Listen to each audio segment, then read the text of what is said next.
২৯ ডিসেম্বরের মধ্যে দেশে ফিরছেন বিএনপির ভারপ্রাপ্ত চেয়ারম্যান তারেক রহমান। আসন্ন ত্রয়োদশ জাতীয় সংসদ নির্বাচনের তফসিল ঘোষণা হওয়ায় তারেক রহমানের দেশে ফেরার প্রশ্নে নতুন করে চাপ সৃষ্টি হয়েছে। কারণ এই সময়ের মধ্যে দেশে না ফিরলে তিনি নির্বাচনে অংশগ্রহণ করতে পারবেন না।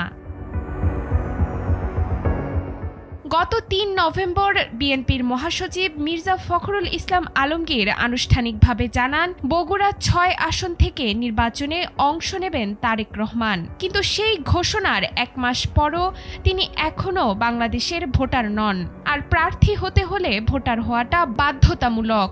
ফলে ২৯ ডিসেম্বরের মধ্যে দেশে ফিরে ভোটার হওয়ার পরই কেবল তিনি প্রার্থিতা করতে পারবেন। ইসির নির্বাচন সংশ্লিষ্ট কর্মকর্তারা এই তথ্য জানান।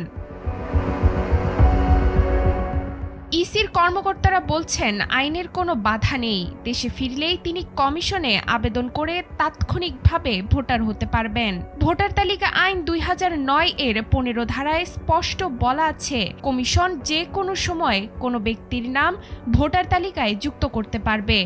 এমনকি ১৭ ধারা অনুযায়ী কমিশনের সিদ্ধান্ত আদালতেও চ্যালেঞ্জ করা যাবে না। তাই টেকনিক্যাল বাধা নেই, কিন্তু সময়টা খুবই সীমিত। কারণ মনোনয়নপত্র দাখিলের শেষ তারিখ ২৯ ডিসেম্বর, অর্থাৎ এর ভেতরেই দেশে ফিরে তাকে ভোটার হতে হবে। না হলে বগুড়া ৬ থেকে তার অংশগ্রহণে প্রশ্ন রয়ে যাবে।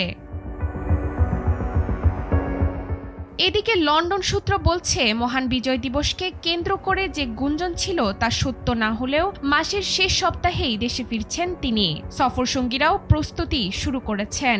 ২০০৮ সাল থেকে লন্ডনে থাকা তারেক রহমান বহুদিন পর দেশমুখী হলে রাজনৈতিক অঙ্গনে নতুন হিসাব নিকাশ শুরু হবে। ইতোমধ্যে তার স্ত্রী ডাক্তার জুবাইদা রহমান ভোটার হয়েছেন। এখন পুরো দেশের চোখ তারেক রহমানের দিকে। তিনি কি ফিরবেন? ফিরলে রাজনীতির পথ কোন দিকে মোড় নেবে? উত্তর মিলবে ২৯ ডিসেম্বর।